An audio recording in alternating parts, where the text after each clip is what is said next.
I see a Budweiser. Go ahead and hold it up. Yes. That was the biggest clue. Yes, right Doing there. it for Dale. Man, it's so many gimmicks, right? I feel like they're making it a lot more complicated than it needs to be. I mean, a lot of people, you get polarizing opinions on DRS. I know you guys know exactly what I'm talking about here, but sometimes the effort, it's all about the boys. You know, like, hey, you know, life sucks sometimes, and you Yes. need the boys. iRacing kind of always has a tendency to kind of buff Yes. the new cars just a little bit. I'm not going to go on record saying it's because they want people to spend money on their platform and buy all the new Conspiracy content. confirmed. But Yes. but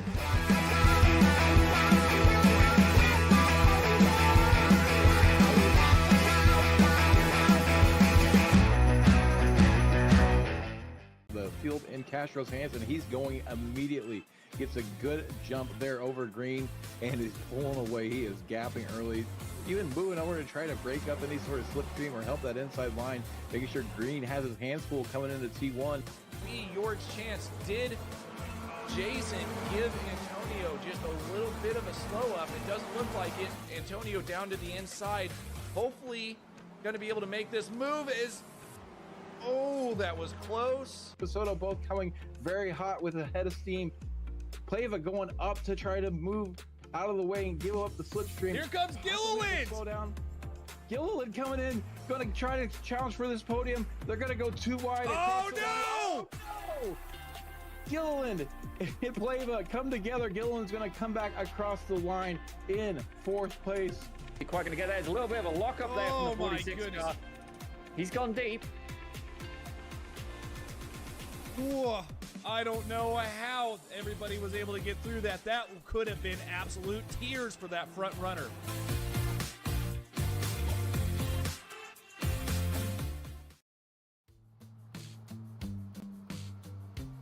Welcome to round 8 of the Weekend Warriors Spec Racer Ford here at Road Atlanta on Slow Motion Broadcasting. And today, the drivers will be out there driving in honor of the ALS Foundation, representing Russell Telker's father, Jeff Telker.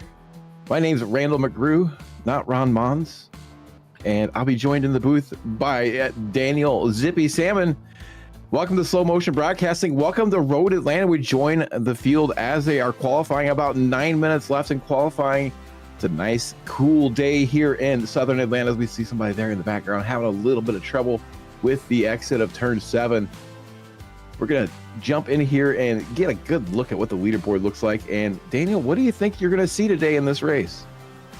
Well, it's definitely going to be a very fun race indeed, and it's one of the track car combinations where I really do wish that I was out there, driving it.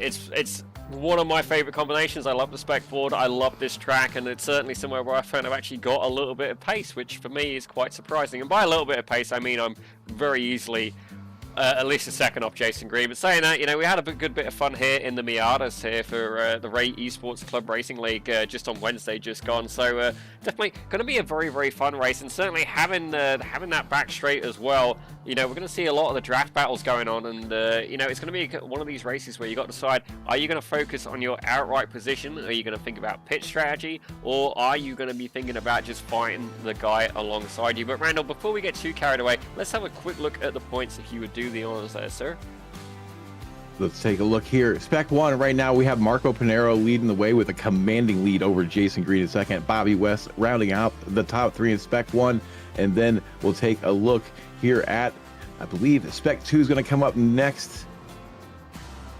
Ta-da! And ta-da, there it is. Joshua Wilkie leads the way there. Not quite the commanding lead as we see in Spec 1, but a nice, comfortable lead over Paulo Brim in second place, with Paul Jackson rounding out the top 3 in Spec 2. Keep an eye on that race today. And then in the Masters division, they're old, they're not slow. Tom Gradwell leading the championship there with a comfortable margin over Brad Cathcart. Adam Bradshaw in third place in that championship. And that's the one that's probably going to see the most movement and the most action today. We have a few drivers that aren't necessarily fighting for this championship that have been absent for many races that are now showing back up today. I saw Antonio Reese I saw Jürg Manny. So we're going to see some heavy hitters back into the race that could have a huge effect on that Masters Division Championship. We're going to go on board here.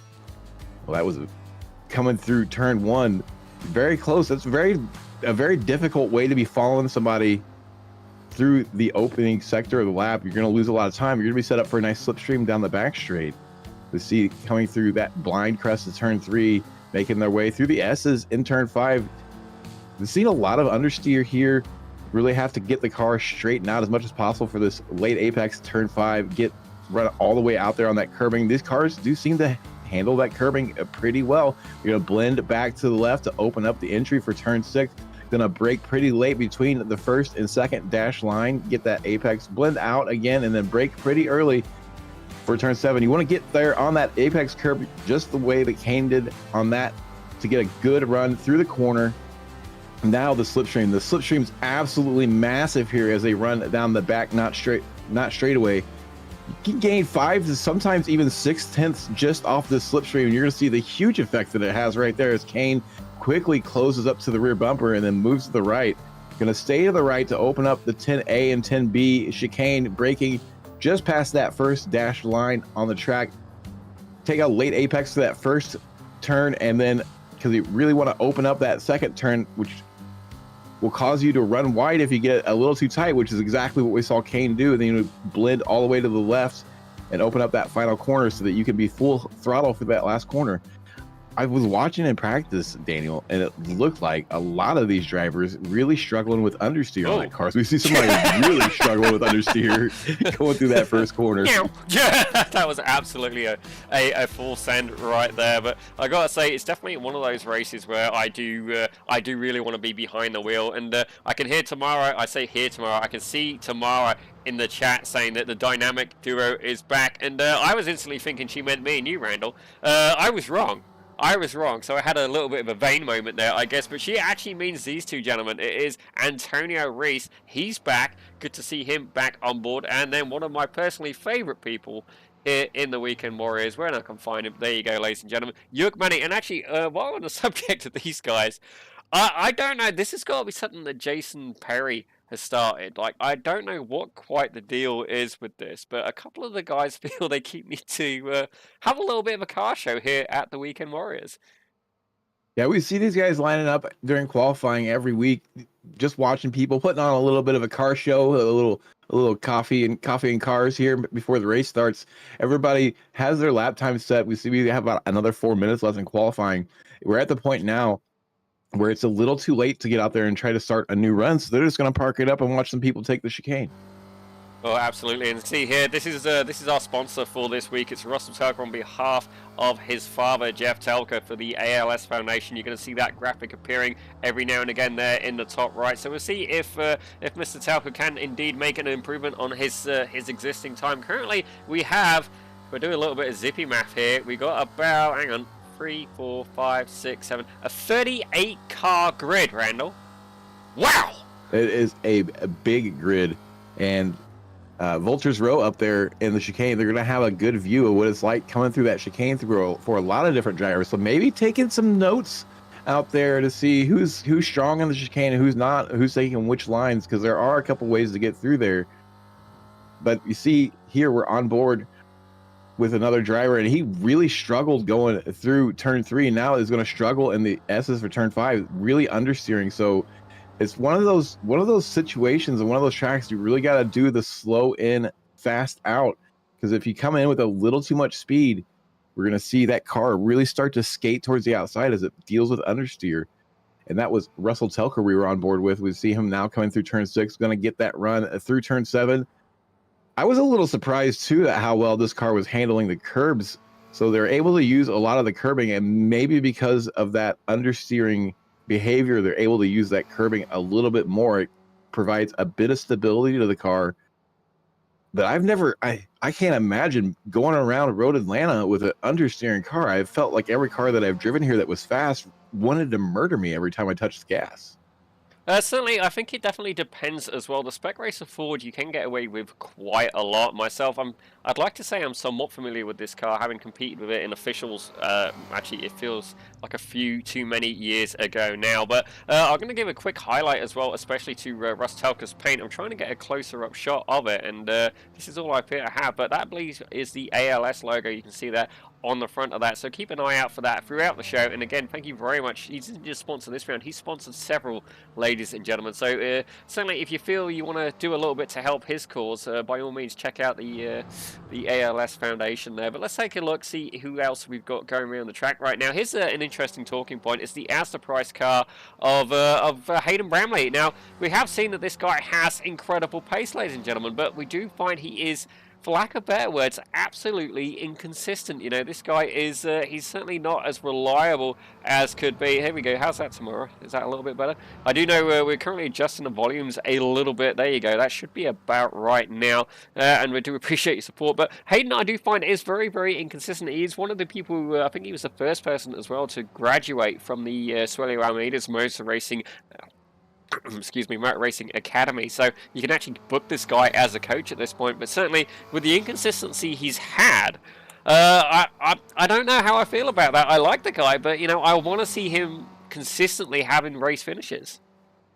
As the first step is to get fast, the second step is to get consistent, and you can't really be consistent until you can be fast. So he's got the hard part done. The hard part is learning how to be fast. Now, being consistent is more of a mental game than it is anything else. So it's trying to get your head in the right head, trying to get yourself in the right headspace. But right now, he's sitting in 6th place, and just until just very, very recently, the top 5 were separated by less than 1/10 of a second. Now that Marco Pinero has finally broken through the 132 barrier, we see that it's just the top 4 that are within 1/10, but the very sharp end of this leaderboard, all very, very close together on time. So you're not going to be able to win this race on pace alone. It's going to take strategy. It's going to take what you said, consistency, and you got to keep that nose clean. Absolutely. Certainly when I was doing an official race last night, if you get a little bit of damage on these cars, that can be enough to affect you going down the back straight. And I can see down here I ended up literally plowing through a guy. Nothing I could really do. At least that's... I maybe could have slowed down more, but it was just as you came out the S's, like, I think if I tried to avoid him, I would have absolutely just gone off anyway, so I don't know if it was really going to be that possible. Oh my. Speaking of, yeah. We have a bit of an issue. Oh, this is some of the cars from Vultures Row now deciding to initiate a demo derby up there. They got bored of watching people. This looks like they are, I was wrong, they're not sitting at the chicane. They've been sitting at the pit entry, it looks like. So, we see an intercontinental ballistic missile come flying into that group. Doesn't quite make contact with anything. This is actually pit exit, it looks like, or possibly the club pit entry. There's a few different places to park your car around here, so it looks like qualifying pretty much wrapped up for most of these guys. We see a bit of frivolity going on. We're going to take a look here at the 160. This will give us a good view of where these cars are at. Yeah, as he comes off the last corner, so this is the club pit entry. He bounces off that curb and completely clears his target. And then they go and just dogpile him. They dogpiled, exactly. This is how you do it. Trying to get him back onto his feet, but no, they're stuck on the roll bar, and they're just going to keep plowing into him. Oh. I've got to say, that was... that was a brutal assault of Jason Green. So this is looking less like qualifying and more like a BattleBots Battle Royale currently there at the club pit entry. Right now, we only have one driver, Marco Pinero, who's broken through the 132s. In practice, Sulah Shutwi was also another driver that could break through the 132s. But so far, right now, just Marco Pinero here in qualifying sits on the pole with a 131.935. Sewell was a couple tenths faster in practice, so we'll see if he can develop that pace in the race. Well, it's very interesting. That drive we just seen, Kane Halliburton. I know that man has incredible pace. He's also one of the coaches over at Motor Racing Academy, so I'm impressed to see him here today as well. But let's try and get this grid sorted out very quickly there, Randall. Marco Pinero, as I just said, with a 131.935 gonna be your pole sitter, starting alongside Leish Pleva. Chang Zong gonna be P3. Jason Green in 4th with Sol Ashutwi in 5th. Hayden Bramley gonna start 6th. Flavio Endalo in 7th. Evandro Dantas starting P8. P9, Bobby West, and then Kane Lasky gonna round out the top 10. Then in 11th place, your Masters Division pole, Adam Bradshaw in that 929 entry, starting alongside Chris Murakami in P12. As we have a look at P13, we've got the Argentinian driver, please forgive me if I got the wrong flag there, of Sergio Dorelli alongside Scott Russell. Now, certainly Scott has not had the best of luck recently in his races, so we're going to hope that he can have a clean race. He's there in P14. Milo Green, a newcomer here to the Weekend Warriors, he's there in P15 with Antonio Reese, the seasoned veteran, alongside in 16th. Jeff Jacobson takes up 17th, and Kurt Nunez in 18th, with Daniel Wood there in 19th, and Joshua Wilkie actually surprisingly a little bit further back than usual there in 20th. 21st is going to see Tom Gradwell starting alongside the Spec 2 driver of Adam Vogel. 23rd, Joseph Tarantino with Paul Jackson in 24th. 25th will be the Cookie Monster himself, Philip Berry, starting next to Richard Yalen in 26th. 27th, Kane Halliburton, newcomer to the league, or at least newcomer this season, starting 27th, next to the return of Michelle Lynn in the 244 in 28th. Stevie Ray going to be starting 29th. We'll see if he's indeed, again, the Pied Piper of pit strategy, starting next to Jeff Cantor in 30th. As we have a look at Gary Roybolt, he's there in 31st with Russell Telker. We've seen a little bit of him already today. He's there in 32nd. Michelle Baglini, the Italian driver, is in 33rd. Jörg Manny, I'm guessing he didn't set a time. Surprisingly far back today in 34th with Jason Perry. That is the Spider-Man car, ladies and gentlemen. He's in 35th with Andrea Favini, who we know is not going to set a qualifying time. He's there in 36th. And that is your grid, ladies and gentlemen. Jason Perry is another one of those drivers that likes to not set a qualifying time and drive through the field. He was exceptionally quick in practice. He's exceptionally quick in practice. Saw him punching into the top 5. So watch him make his way through the field. So it'll be Jörg Manny, Jason Perry, and Andrea Favini, all three trying to make their way. And it's going to be a wild one because lap 1, pretty notorious here at this track. Could be very difficult to have some incidents, but I'm expecting laps 2 and 3 to be the really chaotic one, as drivers have enough temperature into their tires that they have some confidence. They send it just a little too hard, start to understeer, then suddenly you have a slow car jamming up some faster cars behind or sliding out into another car, causing some mayhem. So while the start could be pretty hairy here, I think the opening laps are going to be just a salvo of incidents. So we'll have to keep an eye on that.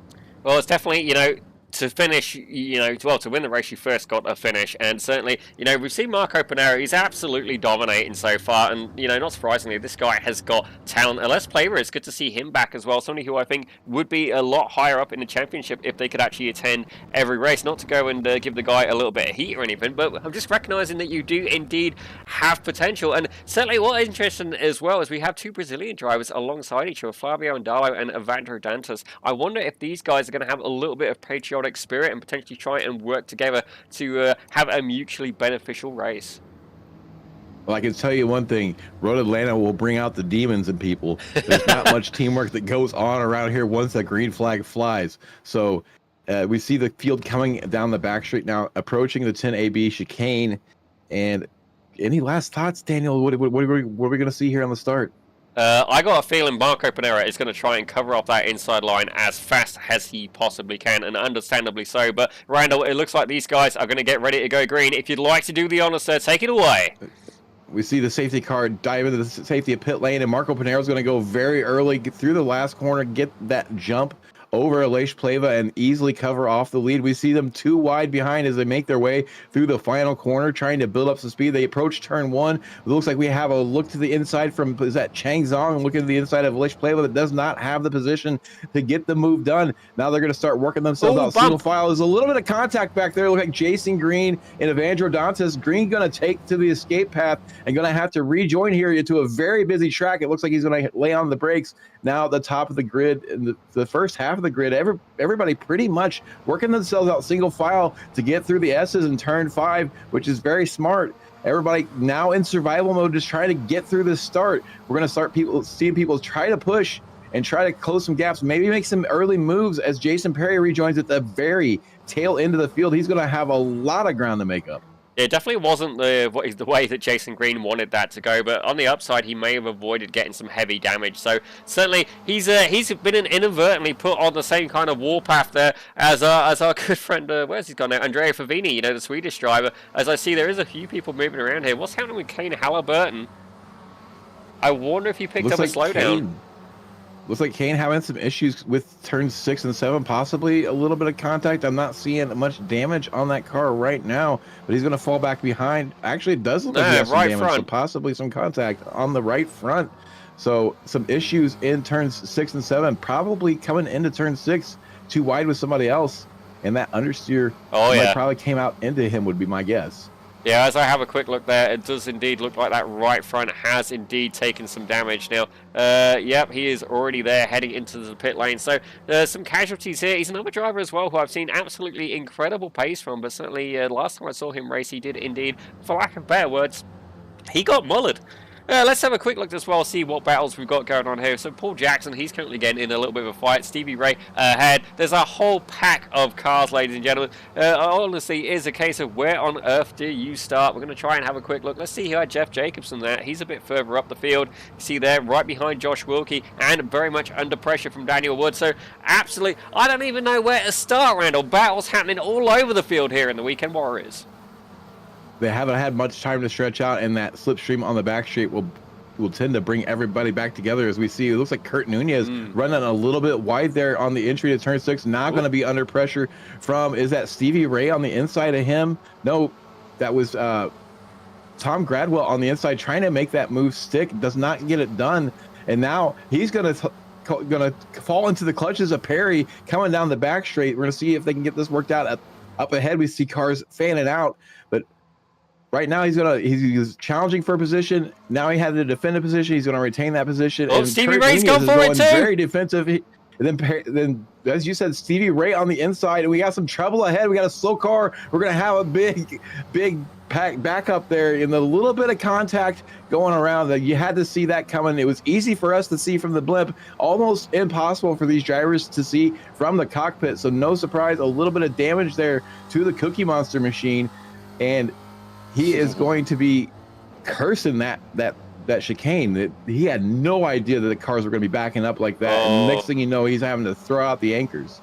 Well, certainly there is definitely some anchors getting thrown around here today in the Weekend Warriors, and you can see there Stevie Ray, he's managed to make a move up, and he's got ahead of Phil Barry, at least for now. We're going to see how long that goes on, but certainly, you know, when you get a field this big, it really does come down to survival to a certain point. You want to fight, but you want to survive, but you also want to make your way through the field, and Philip Barry definitely carrying a little bit of damage also on that right front. We're going to have to see how big of a deal that is for him. It doesn't look like it's going to stop him right now. He's trying to get a... Well, I say he's trying to get a move on Stevie Ray, but pulling out the slipstream there, so I'm not quite sure what his tactic is. But again, multiple battles happening throughout the field. Les Plaver and Sul Ashutwi, they managed to break away a little bit from Hayden Bramley and co.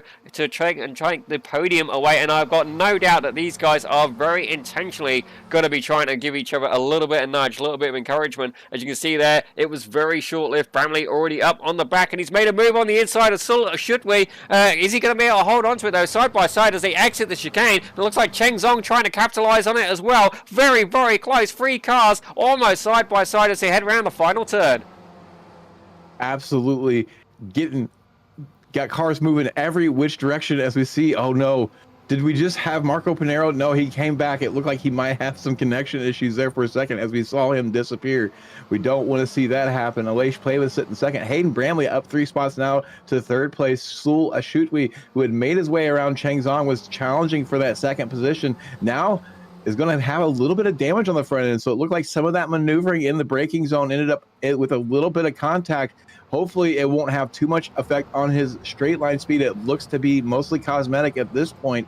So we have a nice battle here going on for the top at the top of the leaderboard. This lead pack is not breaking apart at all. We're going to have a quick look at a replay here. I'm getting a couple of crash warnings from Michelle Lynn and Jason Perry. Let's see exactly what happens. So this is as they head down into turn 1. And, maybe a little bit of a nudge, and that would have been Jason Perry as well. And the 244 number definitely not carrying much luck there. That's normally Adam Thompson's number. So I've got to say, Michelle, you know, I'm going to blame the number partly to blame there. We've seen Adam Thompson certainly not had the most luck, but looks like able to keep that car going, thankfully, at least. That's the danger of following somebody really closely through turn 1, is it looked like Michelle had to carry a little bit of extra brake, possibly not expecting the car ahead to brake when it did. Had to carry a little too much brake through the corner, and it caused it to oversteer, over-rotate, and spin the car. We see a little bit of contact there possibly between Anna Bradshaw and Chris Murakami as they come through the second turn of that chicane. Murakami going to hold that position for now as they make their way through the final corner. Anna Bradshaw might have a good run here out of the last corner, might look to the inside at turn 1. He's already showing the nose and then going to dip back in the line. The slipstream is powerful enough on the front straight that if you have a good run coming out of the chicane, you can gain a 1/10, 2/10 on the car ahead of you and set up a move for turn 1. So you got to be thinking corners ahead on this track. Try to set up that move a couple corners ahead of where it's actually going to happen, so you make sure that you get that good run where it counts and you get that slipstream and use it to your advantage. Absolutely. Now this corner here is one that's going to be of an interesting debate. You can take a lot of curve there, and you know, I myself certainly, when I've been driving this car and track combination, I've been wondering, you know, is it third, is it fourth? Now, speaking to coach extraordinaire Jason Green, he tells me you can do it in fourth, but you do need to get it just right. So I don't tend to do that, because let's be real, when's the last time I was a pro level driver? But certainly, you know, an interesting corner there, and one that a lot of drivers will take a lot of curb, and certainly one where we're going to see if anybody's going to spend some off tracks, it's going to be at the end of the S's. Absolutely. It's a tricky place to use the off tracks. You'll see him use it a lot in turn 3 as well to try to cut that curbing, because you can get an off track without. Oh, here we go. Here we go. 3 wide. Coming down the back straight, and we're gonna covers off, just barely clears there. That looked like it was. That's Wilkie. Who is that? It was Wilkie. Yeah. barely getting He's under him. covered off, and then now he's gonna push Antonio Reese down the hill. So Wilkie looking very aggressive right now, got those elbows out, trying to make some moves happen as he's going to look to the inside of Antonio Reese to come to turn 1. A little bit of a nudge there, and another nudge. Antonio Reese skates out. We see this as a replay of the Petit Le Mans a couple years ago. And now Antonio Reese going to rejoins pretty cleanly here and not going to be too slow in front of other people, but now it's all going to shake out. And he's going to have, somebody's off ahead as well. Kurt Nunez. And we have a car off ahead, it looks like, and some real jockeying going through the S's here. Scott Russell, a little bit too much of that curb, bounces back in front of the 28. Daniel Wood now in a position to attack, coming into turn 6. He's got a good run out of turn 5. Is he going to show the nose? No, he sounds like he's going to save a little bit of fuel. Russell was going a little defensive, thinking there might be a move coming, but one didn't actually develop. You see a stricken car off. That's Wilkie. Wilkie off to the exit of turn 7, causes these drivers to check up, and that's going to put them back into the clutches of those cars that are approaching from behind. So we're going to see exactly what happened here with Josh Wilkie in turn 7. Well, certainly, you know, you want to use all of the track as much as you can. Let's take a quick peek here. Certainly, I'm doing exactly the same thing. I'm there in third, drop it to second, and I think he must have just locked up the brakes then. And it looks like maybe a little bit of wheel hop from the braking, just carrying too much brake into that corner caused it to over-rotate, but no real harm done to the car, just lost a lot of time, gets the car going back in the right direction, and that's going to put him down in 31st, 11 positions down from where he started, so he's got a lot of recovering to do. Yeah. As we see another replay of him just carrying too much speed, carrying too much brake through that corner, and it spins it around. He was trying to get a really good run off that corner. Oh my. We joined back to live pictures in an absolute gaggle of cars coming through turn 1, and they're all going to somehow sort themselves out before they get to turns 2 and 3 and be single file again. Reese! A little bit of an oversteer there from Reese, possibly with a little bit of assistance, going to cause him to slide across the track. And now we see No, we see one driver there gets off and I think that might have been York with the wall. It looked like Jörg Manny possibly, yes, having to check up there, and absolute bedlam in the S's. And this is just any day, any race at Road Atlanta. Oh my god, I really wish I'd have driven this one, Randall. Like, this is my element of racing right now. Don't get me wrong, it's definitely got some spice to it, and at this point the chili symbol is, I'm going to be saying, hitting 4 or 5 chilies, but certainly it's a shared meal. It's more of a appetizers arrangement rather than, this is mine, and dumping hot sauce in your friend's drink to see how long he can last before he starts crying and seeing visions that he maybe hasn't seen for many years. But a little bit unlucky there for Jorg Randy. Let's take a quick look back to see what happened there. Oh, go back a little bit further. Join the tail end of it. Yeah, we're going to get back further. While this was all happening, we had a change in the leader. Marco Panero's down to 4th. We're going to see what happens. We see everybody checking up. And Stevie! A little bit of tap from Stevie Ray.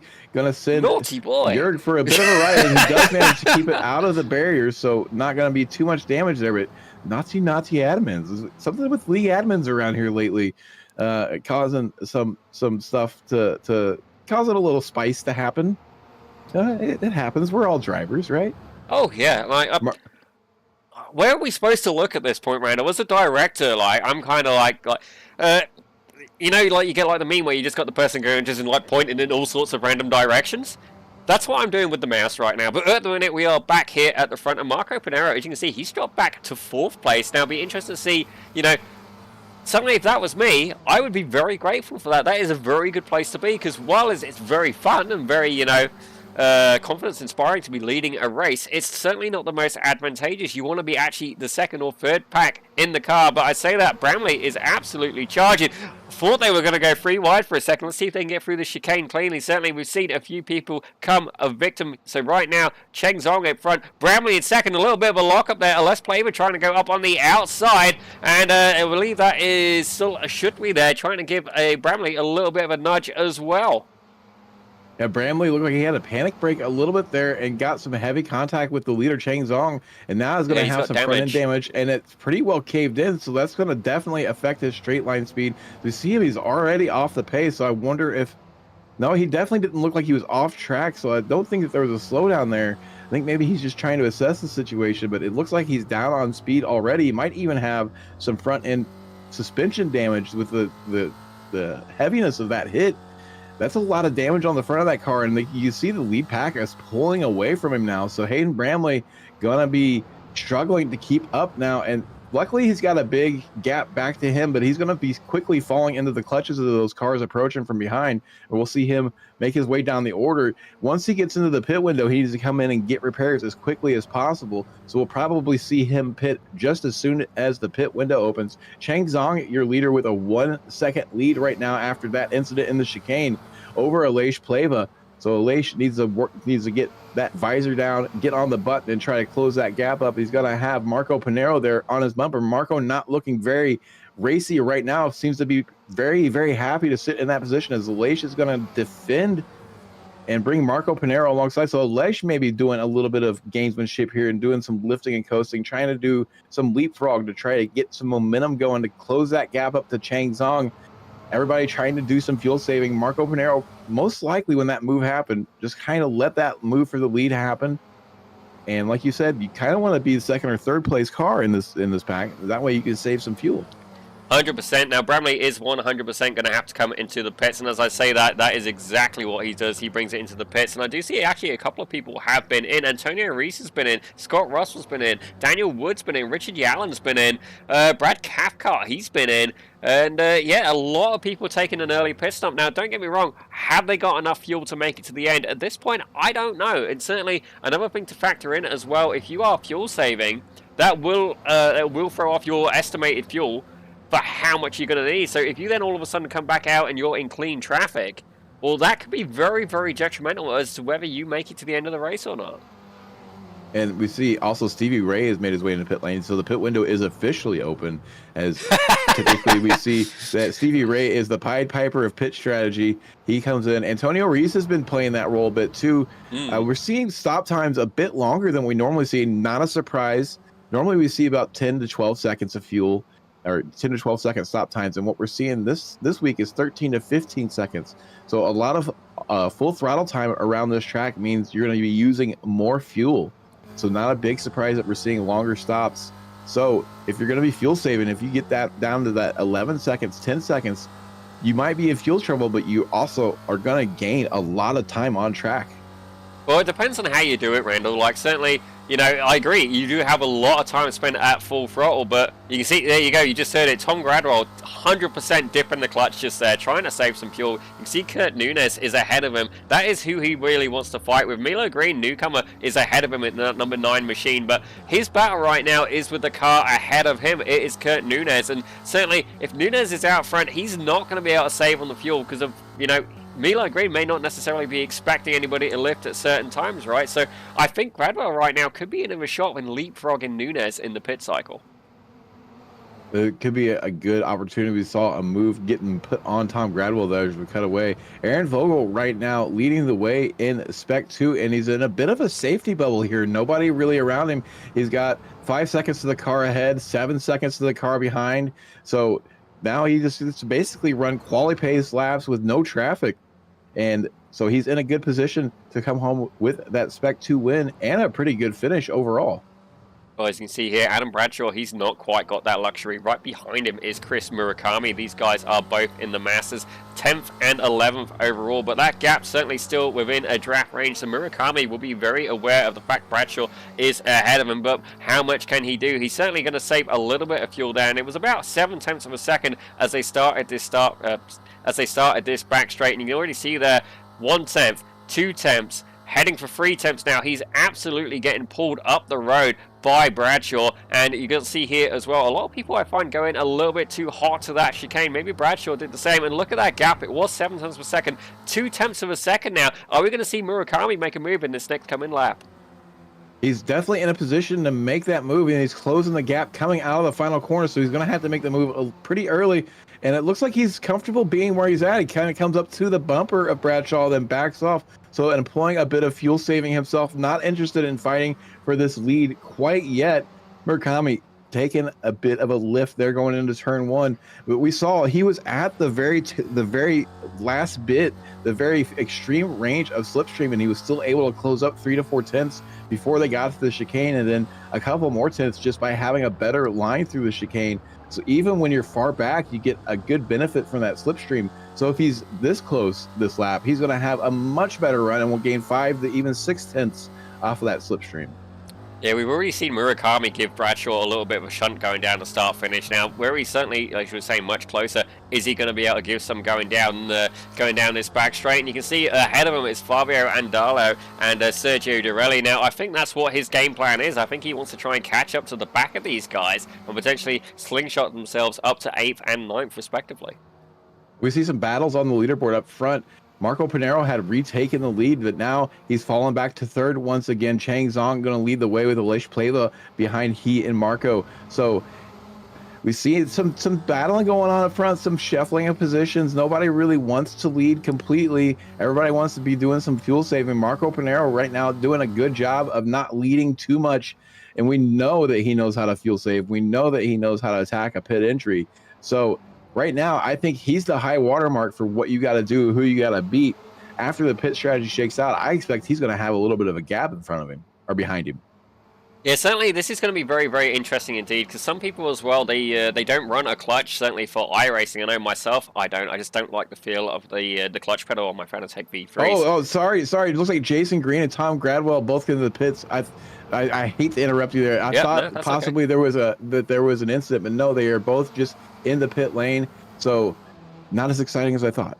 That's okay. We will forgive you for that. It looks like Hayden Bramley's in there as well. He has not re-emerged, ladies and gentlemen. So, again, the consistency being a little bit of an issue there for Bramley. Let's have a little look at Kane Halliburton. He's back and they're back out and running, having a little bit of a battle there. That's Michelle Lynn. And that's Jeff Cantor as well. I haven't seen Jeff for a little while. So these guys going hard at it. And I've got to say as well, these guys, giving a battle to Kane Halliburton, if they can stay with the guy, I will be incredibly impressed. Because if you look at the I rating of Kane Halliburton, let's just say I feel my I rate is a little bit over, what it should be, and he's still got 4 times what my I rating is. He's rocking 8,600K.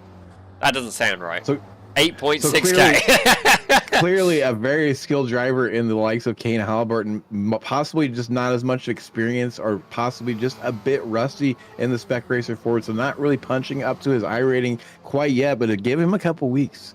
And I expect to see that Halliburton car all the way up at the front. We see Jason Perry here on the inside coming into the chicane, gonna get a move done there on Tarantino, gets the move done in the chicane and going to continue on. We'll see a gap probably open there. We'll see Andrea Favini, another one of the drivers that started in the back, coming in to take pit service now, pitting out of 16th place, going to drop down the order. Panero's in the pits too. You can see Panero, yes, the first of the leaders to come into the pit. Panero, this is an interesting strategy. We'll see if he comes out into any traffic. Right now, it looks like he's going to be at the head of a pack, which is pretty fortunate for him. Maybe he would hope that he was a little bit closer to Mayer ahead, so you have a slipstream to try to get that good outlap time. But right now he's got clean air in front of him and some cars behind, and he should quickly gap these drivers after he gets a couple laps in. We should see that gap open up. We're seeing it open up already as he makes his way down to turn 6. Marco Panero, the first of the leaders to come into pits. So possibly your effective race leader here in the 16th car, all the way down in 16th place. So we'll see how that shakes out. Jörg Manny, another one of the drivers that started in the back. He's up currently 16 spots right now from where he started. Our biggest mover at the moment, Simon Mayer in 15th. Evandro Dantas dips into the pit lane as well, so he is another driver from that lead pack that's coming in. I'm kind of surprised we're not seeing more of the leaders pit together at this point. Well, it depends on how you want to do it, because one of the things I do find about Road Atlanta certainly is, you know, sometimes it can actually be quite challenging getting into the pits, especially if you're in a pack, and even more so if you have lap traffic. All of a sudden, it can be very, very haphazard getting in there. As you see, Wilkie's coming in the pits as well, and that's Milo Green right behind. So a couple of drivers taking the pits here, just past the halfway mark, but we're going to see where Evandro comes out in comparison to Marco Panero. Now, whereas that's Panero right behind him, and it looks like he's been able to leapfrog past Panero. That is amazing. And not only did he leapfrog, he's got quite a gap. Right now, that gap is 1.3 seconds. So Panero going to have to really be on the button to close this gap down. Dances with an absolute blinder comes in. Now, I worry about Evandro. He stopped for only 8.2 seconds. That is going to be very marginal in fuel.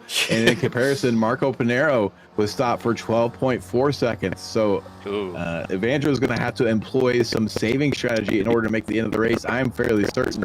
And that's definitely going to have an effect on his lap time. So we'll see Marco Panero close that gap up pretty quick if indeed Evandro has to do some fuel saving. We see another driver dip into the pit lane, Sula Shutwi. So the leaders are coming in one at a time, and we're not seeing a bunch of coming at once. And you're right, the pit lane here is very tricky on the entry. You don't necessarily want a car right in front of you, so coming in on your own does give you a little bit of breathing room both on the entry and the exit. But I'm really shocked to not see some drivers coming in together. Well, at this point, honestly, I think they're treating it like the DMV. And you see there, Sula Shutwi was too far ahead. This could be good news for Bobby West. He came in a little bit behind Shutwi, the 132 versus the 89 machine. But the big question is, what are these guys going to take for fuel? And you see they're pretty much launched simultaneously. And that, I do believe, worked very well for Bobby West. He's closed the gap up on Shutwi. But the question is, where is Panero? That's Jörg Manny coming up behind. Panero. That's Jörg Manny, yeah. Where's Panero gone? Oh, he's ahead. We're looking for Panero. He's ahead of these drivers right now. So Panero has managed to keep the position over these two drivers. Sula Shutwi with that little bit of a long stop had to back up, which brought Bobby West up to his rear bumper. But right now, Panero's been able to hold the position over these drivers. He's got a car between them. He's passed Evandro Dantas now. So Dantas is already back behind Panero. So Panero back to the effective lead out of this pack. We'll see if Dantas, now that he's got Panero in front of him, who's a really fast driver, he can try to keep up with Panero and do some fuel saving and probably have more success than trying to do it on his own. But Dantas is already kind of fallen back, so that gap up to Panero is already 1.1 seconds. He's not going to get a very huge benefit out of the slipstream at that range. So Dantas in trouble of losing contact with Panero as we see a move there by Mayer over Kurt Nunez coming down the back straight as they enter into the chicane. These two drivers still need a pit, and they're ahead of the effective leader right now. Well, this is where it's going to be interesting about when can you get in the pits. And, yep, both these guys choosing to stay out right now. But you're making a completely valid point there, Randall. 100%. If you can stay with the guy ahead of you, that can be absolutely huge. And certainly if it's Pinero, that can be completely detrimental in your race in a good way, ladies and gentlemen, as he will basically get pulled along by the fastest guy on the track that we know so far. And that's not to say that anybody else in this session slow, certainly not. There's all sorts of talents here, but you can see multiple battles going on. Actually, tell you what, let's have a look as well who's left in this front pack. So we still have Les Plaver, Cheng Zong, and Kane Lasky. So these are the last three of the top battle. Going to be interesting to see where these guys re-emerge as it is. We do reckon that who is it? Somebody stopped too short. Who stopped? Dantas, wasn't it? Was it Dantas who stopped too short? So Sul we stopped a little bit long, had to back up the car and lost a bit of time there, and it's had an effect because he's about 2.5 to 3 seconds behind Dantas now, who's right there behind Pinero, who's your effective race leader once the pit cycle works itself out. We're going to see now Cheng Zong is going to dive into the pit lane, giving the lead back to Aleix Pleva. Kane Lasky going to stay out with Aleix. These guys are cutting it a little bit closer on the stop, coming in a little bit later. They should have enough fuel to make it to about the 30-minute mark, so they're definitely not danger low on fuel at the moment. But Cheng Zong going to be the next of the leaders to come in. We'll see where he shuffles out, as Marco Pinero is your effective race leader and going to be the next car on track behind Cheng Zong. So we'll watch where Pinero comes out, or where Pinero is when Cheng comes out. As we see Pinero now coming out of the final corner, coming down the front straightaway, and it looks like Cheng Zong still stopped in his box, and now is rolling again with a 14.5 second pit stop time, and that's going to put Pinero back in front of him pretty handily. And Dantas has not been able to keep up with Pinero, so Dantas has fallen back and is now back there with Sul Ashutwi. So Cheng Zong going to come out in front of Sul, so they're going to have a nice little pack, and it's kind of shaking out the way I thought it would. Marco Pinero has a bit of a gap here, and I was wrong. Dantas has kept up with Pinero a bit, so he's still within striking range, but he's going to be doing some fuel saving. So right now, your effective lead, Marco Pinero over Evandro Dantas, over Cheng Zong, over Flavio or Sul Ashutwi. So this top group really shaking out and spreading out quite a bit. So Marco Pinero looking pretty comfortable right now. Well, there's definitely battles going on throughout. We're going to check in on a couple more right now. So it looks like Wilkie is leader in the pits. Oh, leader in the pits. We'll get back to that. Hang on. Boop, there we go. So let's see exactly where Les Plaver is going to re-emerge. And you can see that looks like Phil Berry. Oh, no, sorry, that's Sergio Girelli. My apologies, coming in behind him. Flavio and Darlo as well. But the one we're going to be keeping an eye on, ladies and gentlemen, is Les Plaver. Now, where is this Czechoslovakian driver going to be re-emerging? As that looks like, I think that might have been Jörg Manny who's just snuck by, but forgive me if I'm wrong. Where is Plaver coming out of the final corner now? Ooh. And we're still watching Plaver still stationary in his pit stall, still waiting. Now he's rolling, but Pinero is going to quickly be around him and going to be off into the sunset over the hill as Plaver rejoins into that battle for effective P2. Oh my! He's going to come out at the tail end of that group, and wow, what a tight re-entry. So by the look of it so far, Randall, it looks like Pinero, he's done it yet again. At least that's what we're predicting at this minute, with 10 minutes left to go, 11 minutes left to go. But the good thing is that this lead pack is still very much getting the action going. You can see there, Plaver able to catch the back of that pack. And interestingly as well, Kane Halliburton right now, he is up 17 spots. And he's been in the pits, but I do wonder if he's going to have to stop again to get more fuel, because he literally stopped in one of the early laps. Yeah, he did stop. He was stationary for 10 seconds, not 10 minutes, 10 seconds, and just 10.5 seconds. So he might have enough fuel there in that car. He might have to do a little bit of fuel saving. We see the last of the leaders, Kane Lasky, is now in pit lane. So we're going to see exactly how this all plays out. Chris Murakami, your Masters leader, still out on track. Nope. Murakami comes into the pits as well.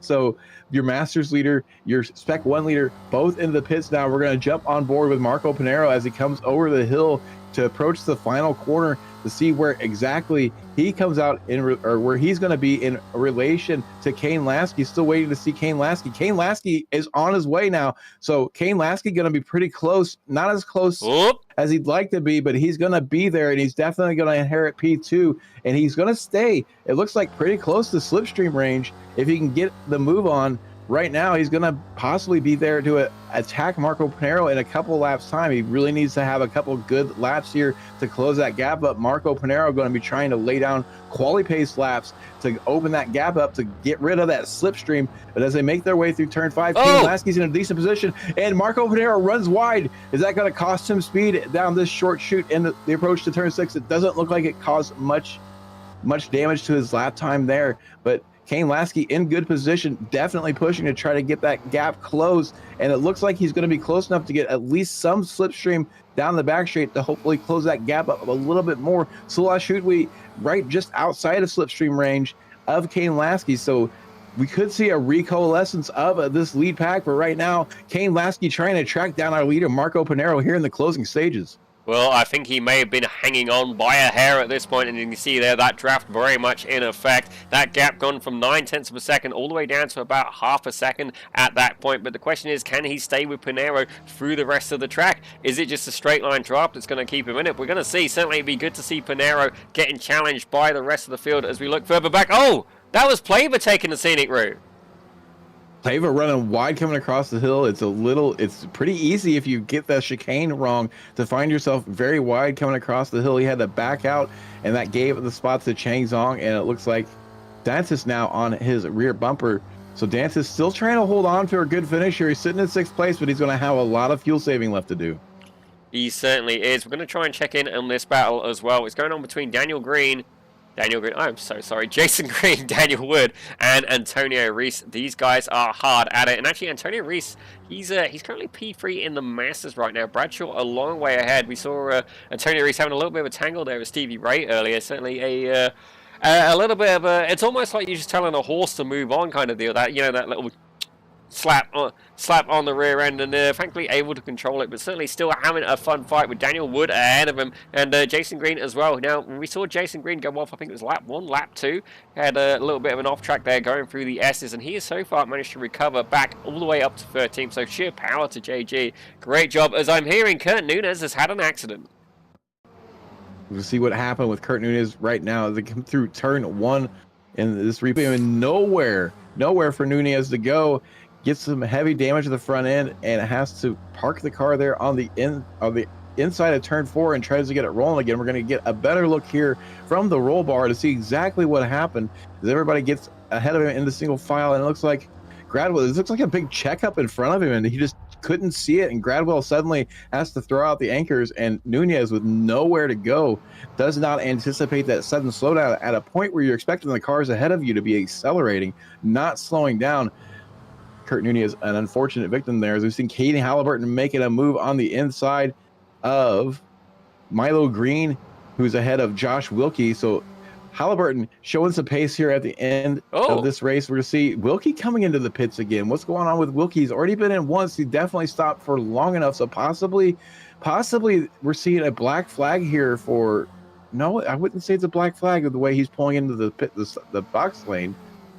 This could be a drive-through penalty for incidents. It looked like he was going to come in for a pit. Now he's just in the slow lane, and now he's coming into his box. So I'm not exactly sure what's happening here, but he was stopped long enough before that I wouldn't think that fuel was an issue. Oh, no. And now he's taking tires.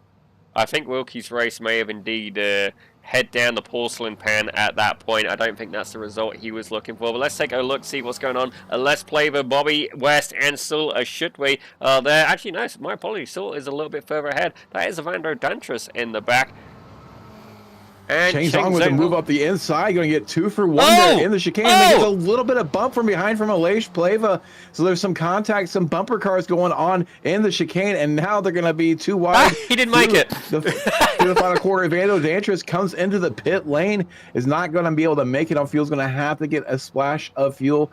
And if we look ahead of them, Sula shoot we kind of in a bubble now for P3, and then Kane Lasky is all over the rear end of Marco Pinero. We saw that gap come down to as low as a 10th for a moment.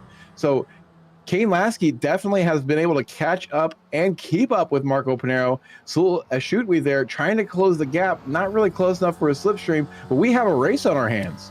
Well, certainly, Marco Pinero has been very dominant in the SRFs this season, and certainly Kane Lasky has been, he's been very featured on the stream as well, but not necessarily all for good things. Certainly, he had one week where he was public enemy #1, but I've got to say, regardless of that, it's good to see that there is a little bit more of a fight happening at the top of the table right now. Pinero had a good race recently with Wan Chi Lin, certainly some interesting discussion with that, but it looks like Lasky, I don't think he's going to be looking at fuel save. I've got a feeling he's going to try and make the move, or is he literally...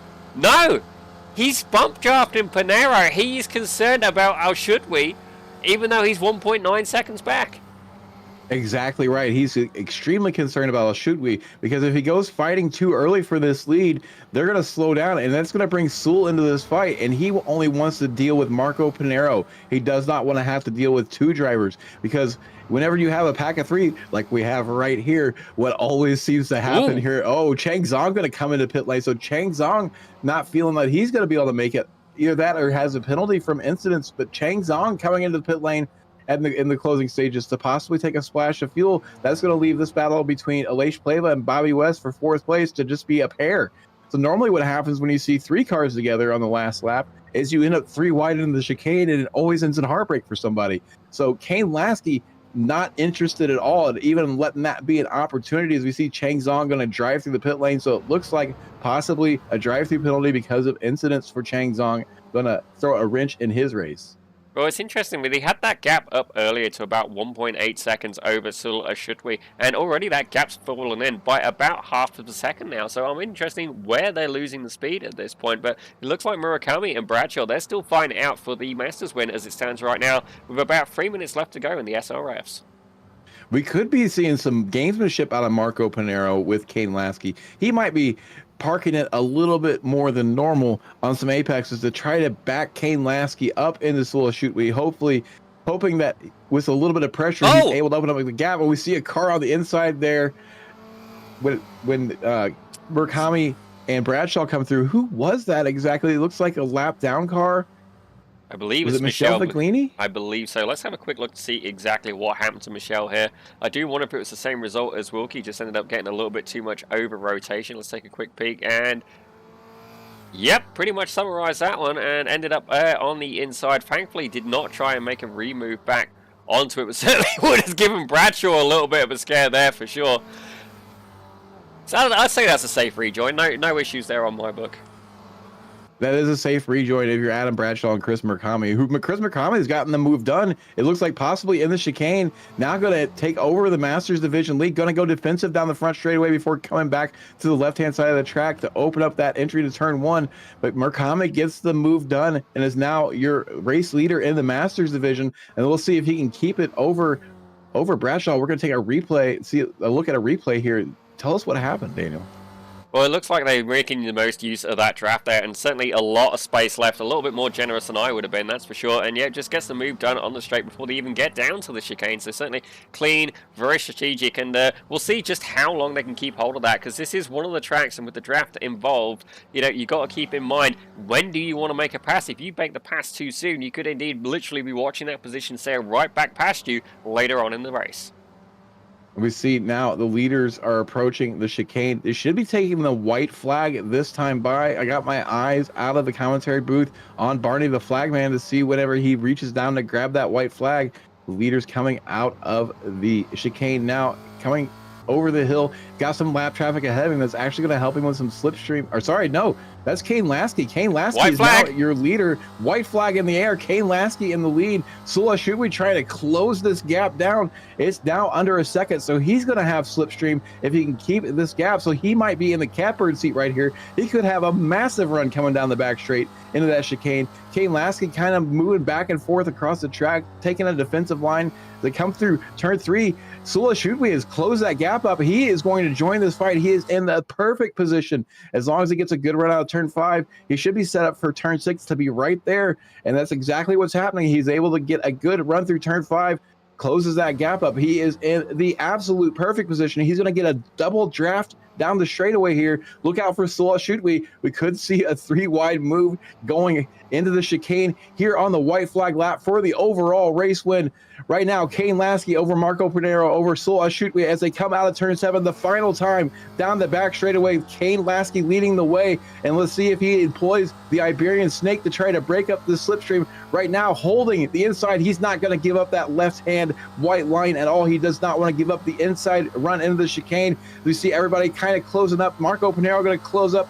Not quite getting out of line yet. Sola Shoot already getting out of line. And oh my God, an absolute can opener move out of Marco Pinero. Finds a whip of a gap and puts the car in there. We see Shootway gets it wrong. But Kane Lasky going to have a good run through the chicane. Going to have a nose ahead as they come down the hill and approach the final corner. Contact! They bang.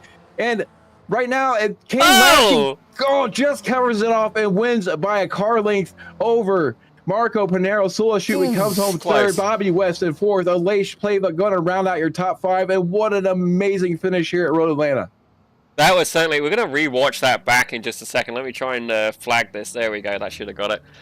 Interesting battle. And I got to be honest, don't get wrong. It was definitely not the cleanest passing we've seen. As we see, there you go. Murakami able to hold on to that Masters win over Bradshaw. Jason Green, he's still got a scrap going on with Daniel Wood and Antonio Reese. Thankfully for them, the start-finish line, very, very close to that corner exit. Let's keep looking further back. Who else? Oh, my word. 3 wide to go around the final corner there. What about Mayer? Yeah, he's in that. Let's keep going back. There we go. Brad Cathcart, with Philip Berry right behind him. They're not going to be able to make any additional moves. What about Scott Russell? Okay, we could see a move yet from Scott Russell. He's about a second back. Nah, he's good, but he's not that good. Yeah, without somebody running out of fuel in front of him, he's not really going to have much opportunity. We see Kurt Nunez now trying to track down Jörg Manny. He's in a decent position, but not quite as close as he'd like to be. And I think Jörg Manny's not having the best run through the chicane, so Kurt Nunez is going to be right there, but they're going to run out of time, and he's got no fuel. It's spin. I can hear it spin. It's absolutely spent. He is out of fuel. He comes into the pit lane instead of coasting across the line. Possibly actually a good move because it is a shorter run if you come in through the pit entry. So a heads-up move from Kurt Nunez to take to the pit entry as he's out of fuel. But some drivers cutting it very close on the margins this time here at Road Atlanta, and we're seeing it shake out here in the closing stages. Oh, absolutely. I'm just trying to find this gentleman here. And ladies and gentlemen, you know exactly why we're looking for this gentleman. So I've got a feeling I do remember where the jump is on this one. The question is, does he have enough fuel? You can see there is a entourage of cars appearing behind him, and I'm filled with confidence at this point. You can see him taking the short course format. Come on, Jason. The crowd is ready. You see Stevie Ray behind him, Jason Perry as well. Oh my word, how many we got? 1, 2, 3, 4, 5, 6, 7 of them lined up. Michelle Lynn at the back of that pack. It looks like Green is struggling with fuel. Definitely seems to be out of fuel. He's getting a bump from a few drivers right now. I see Stevie Ray going to join this. Jason Perry giving him a bump. Stevie Ray going to give Jason Perry a bump. Not going to carry a lot of speed here into the show. Stevie Ray gets it a little bit wrong and ends up pointing the wrong direction. He is kind of a mobile ramp in that position. Somebody else could have came and just used him to rocket themselves and made it an impromptu jump somewhere to see Jason Green gets a pull shot down into the entry. And who was that came in like an absolute torpedo with a dead on hit? And we see a few more drivers joining the fun. And that's the best part about sim racing is this equipment's not real. We can break it. We can do things like we would be too afraid to do in real life. This would be dangerous. Oh my god. 360 spin. Now don't get me wrong, if you were into like a skateboarding game a long while ago, you would be getting all the Tony Hawks for some of the moves these guys do at the end. Certainly, I do wonder if I'm going to have to offer a Wreckfest Steam key for the Weekend Warriors for the best wreck. But ladies and gentlemen, let's get on to the results, and then I'll tell you what, we'll have a quick review of that final battle for the lead very shortly after.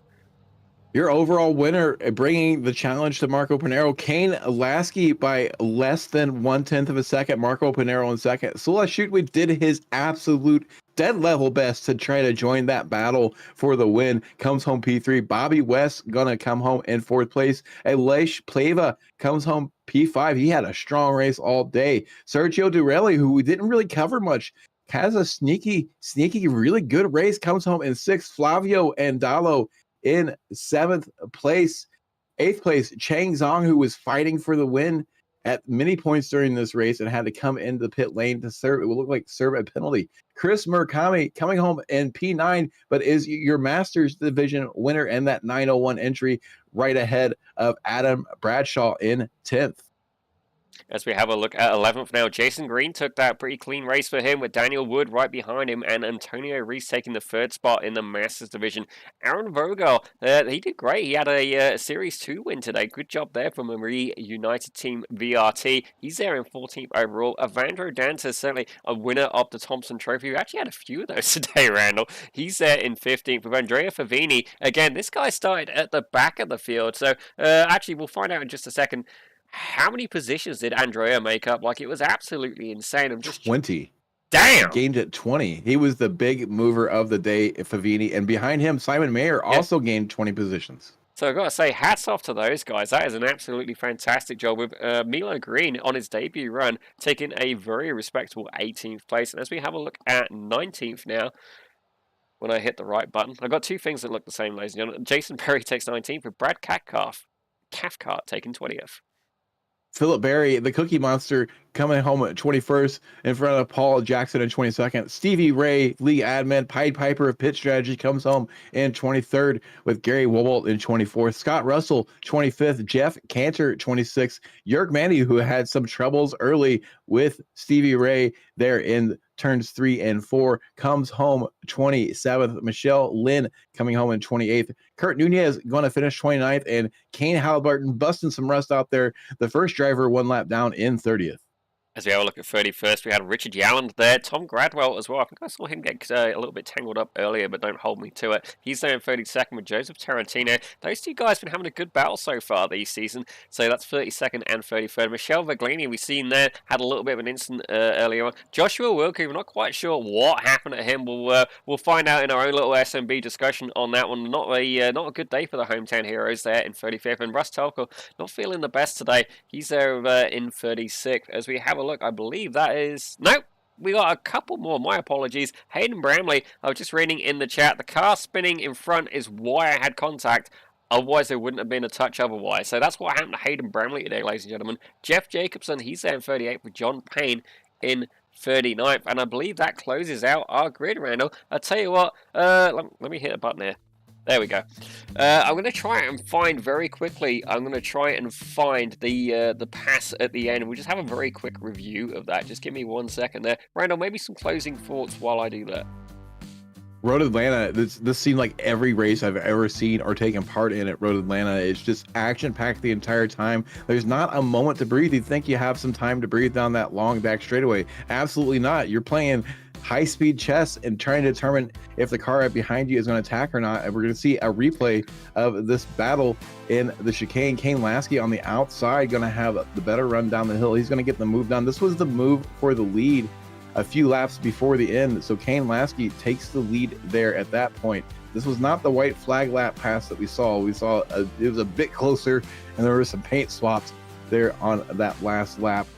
So we'll try it again. Here we go. This looks more like it. We're going to see Kane Lasky going defensive, opens up the inside, and Marco Panero says, "Thank you very much. I will take that." And then they come through the chicane. Clean so far, but Kane Lasky gets a good run on the outside, gives him the preferred line on the inside through the second part of the corner. And then they come across the top of the hill and try to open up this last corner.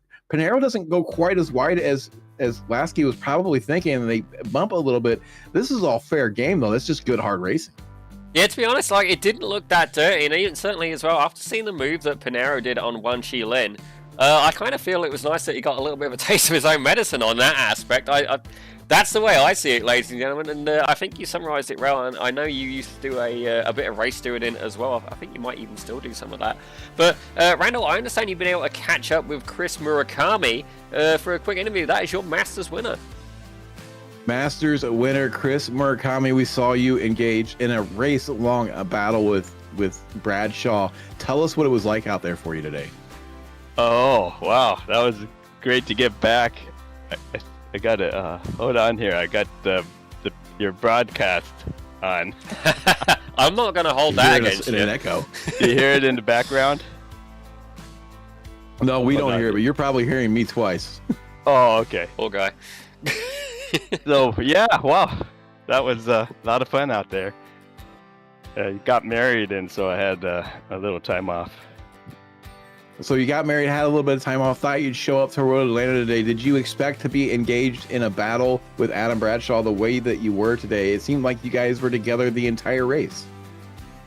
Yeah, you know, I think those guys were faster than me, so I kind of just took it easy and tried to save a little fuel and kind of just wait for the last couple laps to strategically, overpass on the straightaway. It was a very clean move. You got it done before you even got to the corner. What was your mentality through most of this race? You said you were trying to save fuel. How much fuel were you trying to save? Were you very happy to run in second place in your pack the way you were the entire time, or were you trying to look for a way to get around? Well, it's my first race back, so I knew I wasn't very fast. So, and I know Flavio and Adam were in front of me, and they were actually distancing me, so I kind of just said I better just save some fuel and see where I end up at the end. Well, it was a good race. You've come home with the Masters Division win. Anybody you'd like to thank or shout out before we let you go celebrate? Oh, just my new wife and the sponsors, and is it Russell that did the sponsorship, and Ray for doing this whole thing, and all the drivers. It's so much fun. It's great to be back. Well, congratulations on your win. Congratulations on your nuptials, and hopefully we'll be talking to you again here soon. Yeah, hopefully. Thank you. That was your Masters Division winner, Chris Murakami, and Zippy. It looks like everybody's hiding from you. I don't think we really see anybody. Oh, no. We got one more. Possibly, yes. It looks like you found the Spec 2 winner, Aaron Vogel. Let's see what Aaron has to say. Aaron, can I get a mic check? Are you there, sir? Yeah, are you able to hear me? Yes, sir. Well, Aaron, I gotta say, you're certainly not a name I'm too familiar with, but I do hear that you've had a very interesting race. Tell us a little bit about it from your point of view. Yeah, I mean, I qualified about where I expected. Usually, I've been here in the past just to kind of give like a little bit of history. I just haven't raced in a few seasons, but I qualified about where I expected. Usually, I can work up from there. We got up to, I think about 15th or so, and then it seems like everyone behind me wrecked, and then everyone in front of me spun out. So for most of the race, I was just kind of stuck in the back there by myself with no one around. So the cars in front of me were getting faster and drafting and getting ahead of me, and the folks behind me were about 10 seconds behind by the time I pit. And then I underfueled, sadly, by about 0.1 or 0.2 gallons.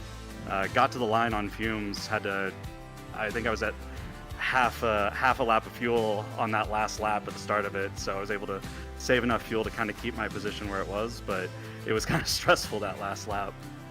Well, certainly it can be very, very tough getting the fuel right, even with the fuel calculators and stuff like that. If all of a sudden you're in a draft and then you end up being in clean air, it can be enough that it can certainly leave you caught a little bit short. Now, Aaron, I know you've been here for a little bit on and off for a while, but I can tell you that anybody who does run out of fuel is given a very non-prestigious award that is the Thompson Trophy. Now, this has no monetary value, no physical purpose. It's more for lack of better words, shits and giggles. So congratulations on your first debut Thompson Trophy and for winning today in the S2.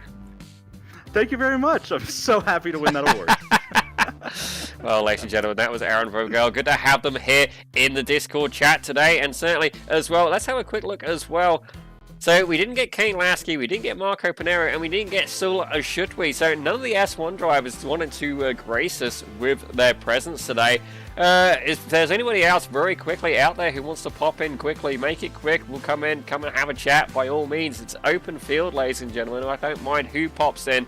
Even Tamara, you know, Tamara, you've definitely been following the racing and stuff like that. If you want to pop in for a chat, by all means. But Randall, I've got to say, I tell you what, while we give them a chance to get in, let's have a look at what we got coming up next for broadcasts.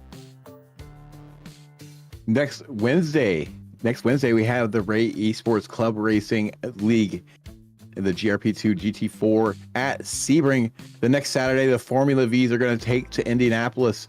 Then next Sunday at 1:45 p.m. Eastern, we're going to see the Formula Fords on at Okayama. And then in this time slot next week, these very same Spec Racer Fords are going to take to the tough confines of Mugello. And then the following Wednesday on November 13th, the FV and SRFs both were going to be at Homestead. So a lot of action coming up for you here on Slow Motion Broadcasting. We'd love to see you join us. We have some other upcoming broadcasts here too.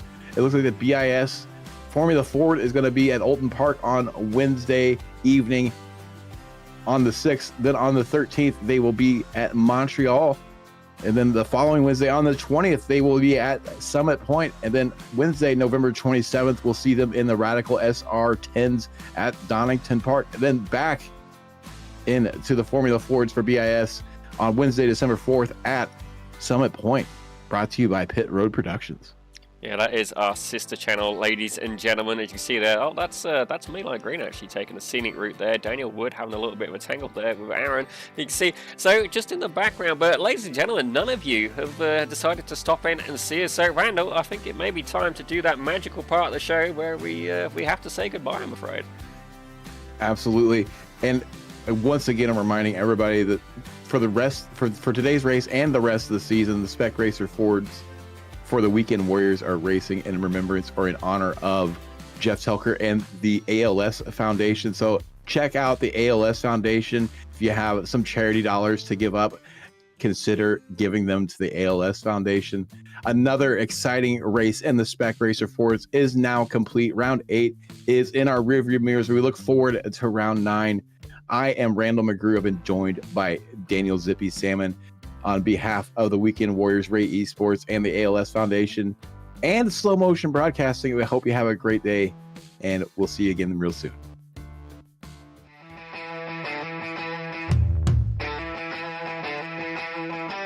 I see a Budweiser.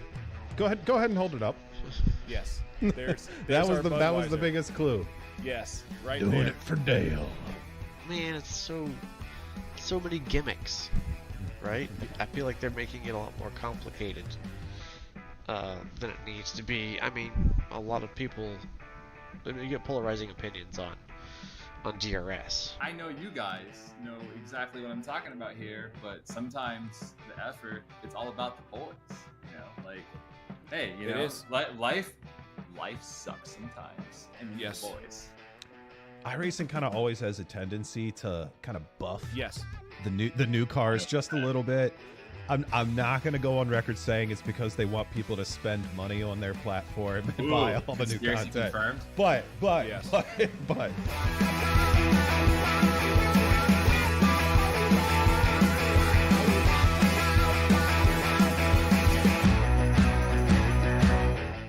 The field in Castro's hands, and he's going immediately. Gets a good jump there over Green and is pulling away. He is gapping early, even moving over to try to break up any sort of slipstream or help that inside line, making sure Green has his hands full coming into T1.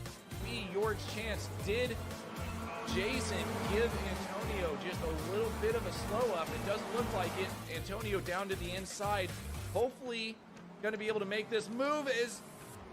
Oh, that was close. Soto both coming very hot with a head of steam. Plava going up to try to move out of the way and give up the slipstream. Here comes Gilliland. Slow down. Gilliland coming in, going to try to challenge for this podium. They're going to go too wide. Oh, no! Oh, no! Gilliland and Plava come together. Gilliland's going to come back across the line in 4th place. Quite going to get that. There's a little bit of a lock up there Oh, from the my 46 goodness. car. He's gone deep. Whoa, I don't know how everybody was able to get through that. That could have been absolute tears for that front runner.